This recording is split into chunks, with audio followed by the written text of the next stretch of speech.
It's all right now on the News Beat at 5, where local news comes first.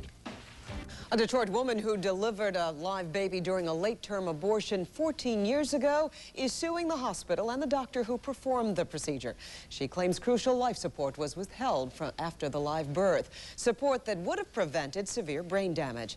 The News Beat's Mike Wendland has more on this question of care. The suit stems from a 1982 abortion performed at the since-closed Detroit Memorial Hospital, owned by the Detroit-Macomb Hospital Corporation. A 27-week-old baby meant to be aborted was instead born alive, and now, according to the suit, is severely brain damaged because the hospital and this man, Dr. Rodolfo Finkelstein, who performed the abortion, failed to provide critical care in the immediate hours after his birth. Attorney Gerald Thurswell filed the suit. Premature babies are very fragile. They're very susceptible to brain injury. They need oxygenation. They need care. They need medicines. They need drugs. This child just laid there with no care. That brain needed oxygen. That baby needed support. This is the pediatrician on duty that night for the hospital. He admitted in his deposition that because the baby came from the abortion unit, he delayed providing treatment because he didn't think it was viable. When the baby was born as a result of having an attempted abortion, no, you wouldn't go.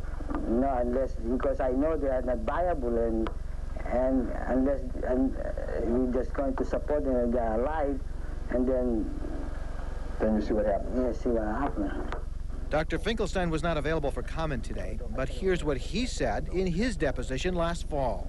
Did you ever do any investigation to determine what occurred in this case as to why this baby was born alive and lived? No.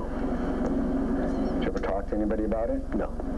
A spokesperson for the hospital refused to comment on this suit, but according to court papers, the hospital and Dr. Finkelstein maintained that they had no relationship with the unborn fetus, only to the mother seeking the abortion.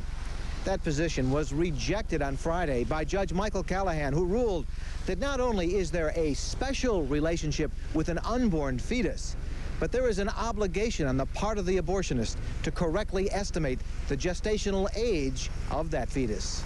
In Detroit, Mike Wendland, News Beat.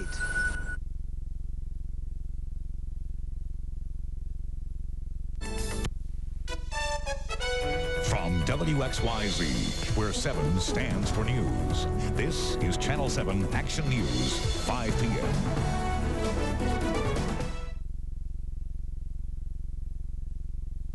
Robbie? Well, 14 years ago, his mother was having an abortion, but instead of being aborted, he was born. Now he and his mother are going to court claiming the doctor who tried to abort him is guilty of making a very big mistake. The story is new at 5, and as Channel 7's John Kleekamp reports, this case asks the question, to whom is the doctor responsible, the mother, the baby, during an abortion? Stafford came to Detroit Memorial Hospital in October 1982 to get an abortion. She left the hospital the mother of a premature infant who would be diagnosed as mentally retarded. The mother has felt guilt all these years. She thought she did something wrong when she did absolutely nothing wrong. She has taken the burden upon herself to care for this child that has been brain damaged as a result of the doctor's negligence. Stafford and her now 14-year-old son Andrew filed a medical malpractice suit against the parent company, Detroit Macomb Hospital Corporation, and several doctors. The suit alleges a misdiagnosis of the fetus's gestation time. Their lawyer says that mistake led to a botched abortion that never should have been attempted in the first place. Had the doctor told her that this baby could be viable, we can't perform an abortion under the law, then what would have happened? She would have continued the pregnancy till term. Dr. Rodolfo Finkelstein estimated the fetus's gestation period at 22 to 24 weeks, but in reality, the unborn child had been in the womb for 27 weeks. In a videotaped deposition, Dr. Finkelstein says he did no follow-up after Andrew's live birth. Did you ever do any investigation to determine what occurred in this case as to why this baby was born alive and lived? No. Did you ever talk to anybody about it? No. In his motion to dismiss, Dr. Finkelstein argued that he had no duty to the unborn child he was about to abort, only to the child's mother who came to him seeking an abortion. But Judge Michael Callahan disagreed and denied the motion, saying that if the fetus was viable, the doctor had a special duty to the unborn child. Judge Callahan, who was a Catholic priest for many years before becoming a judge in Wayne County Circuit Court, has not yet set a trial date. But the Stafford's lawyer says this case is unique and could impact the way abortion doctors operate.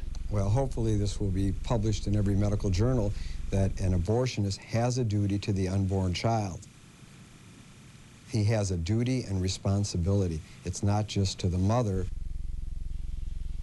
A spokeswoman for the Detroit-Macomb Hospital Corporation, which owned the now-closed Detroit Memorial Hospital, says it is not their policy to comment on pending lawsuits.